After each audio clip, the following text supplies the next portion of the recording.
de vous montrer plus en détail la pochette de marque H&B que j'ai acheté sur Amazon. Je vous l'ai montré dans ma vidéo sur le matériel, mais j'ai juste montré un bref aperçu et j'ai pas montré et vraiment décrit tout ce qu'il y avait à l'intérieur.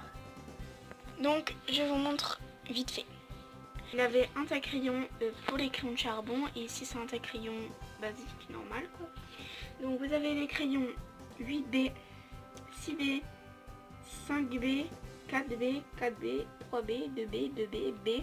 Ici il avait HB mais il est en bas avec tout le matériel. J'ai sorti la pochette vu que je l'utilise régulièrement. 2H, 3H, 4H et 5H qui sont pareils en bas car je les utilise régulièrement.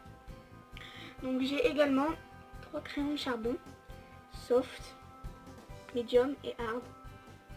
J'ai un cahier que j'ai reçu avec, j'ai rien acheté à part, tout ce qui est à l'intérieur, c'est ce qui a été à l'intérieur.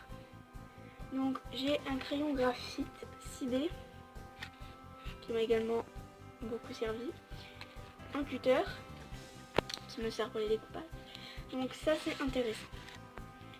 Une rallonge à crayon qui sert au crayon cassé à resservir et à réutiliser. Je vais vous montrer avec un crayon cassé. Donc voilà, j'ai mis à l'intérieur mon crayon 6B de chez Faber-Castell que j'ai cassé la semaine dernière en faisant un dessin, un portrait plus précisément. Donc j'ai mis la première moitié ici et la deuxième moitié elle est là. Donc voilà, je l'ai cassé la semaine dernière. Ça me faisait... c'était un petit peu chiant parce que je l'avais quand même acheté 3 €. Et pour un crayon 3 €, voilà. Et j'y tenais beaucoup. Car en fait, j'arrive à Noël, voilà. Et je faisais beaucoup de portraits avec.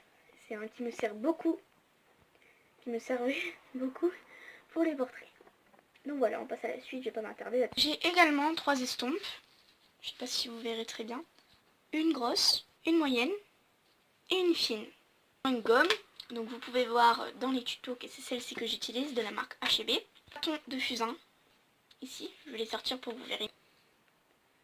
Le médium et le hard. J'ai également 3 bâtons de charbon. Donc c'est les mêmes, je le retrouve ici, sauf qu'ici c'est en crayon et ici sans bâton. Je vais les sortir soft. Médium. C'est très salissant, quand on le tient dans les mains, on en a partout dessus. Donc voilà, ensuite j'ai cette chose qui est du papier de verre ou un affutoir, ça dépend comment vous l'appelez. C'est pour nettoyer des estompes, on a juste qu'à prendre une estompe et gratter en fait dessus et ça va enlever la couleur qu'il y a sur l'estompe. Par exemple, celle-ci, vous voyez qu'il y a du rouge dessus. J'ai juste qu'à gratter dessus, bon à une main c'est pas très pratique, mais une fois que j'aurai gratté dessus, ça sera, vous voyez déjà que ça commence, la couleur commence déjà à partir. Et elle va se reporter dessus. Donc j'ai plusieurs couches. Je sais pas si vous verrez très bien. Et en fait une fois que la couche est bien usée, la deuxième couche s'enlève et place à une autre couche. Donc j'ai déjà usé 2 couches je crois. Et j'ai cette mallette dans cette petite pochette depuis novembre 2017. Donc voilà. J'ai seulement usé 2 feuilles. 2 feuilles de papier de verre hein, je veux dire. Et je trouve ça quand même... que c'est bien parce qu'il y a du papier de verre qui s'use encore plus rapidement que ça. Donc la dernière chose que j'ai dans cette pochette, c'est la gomme mie de pain, qui est juste mie de pain, qui sert surtout dans les portraits, en tout cas dans mon cas, je l'utilise beaucoup dans les portraits pour, comment dire, les éclaircissements. C'est une gomme qu'on voyait, elle se salit très vite, elle est modelable et elle se salit très vite, parce qu'en fait, elle ne laisse aucune trace, rien. Aucun effritement comme une gomme fait.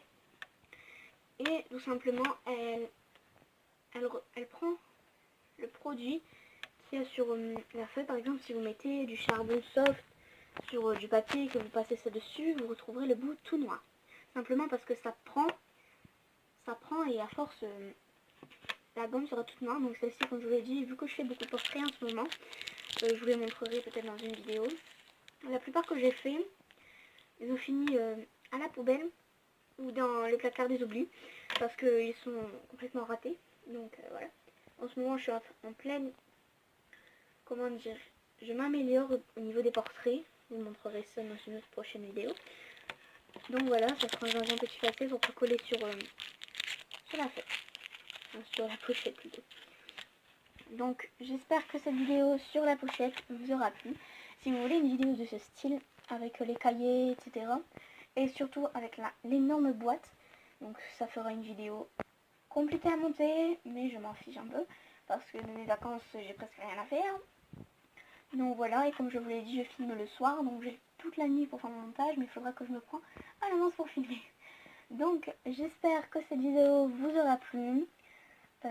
Abonnez-vous, likez si vous avez aimé cette vidéo. N'hésitez pas à la partager, voilà. J'espère, bon je me répète beaucoup, hein, mais j'espère que vous passerez une bonne soirée, une bonne journée. Et bon, on se retrouve demain pour une prochaine vidéo.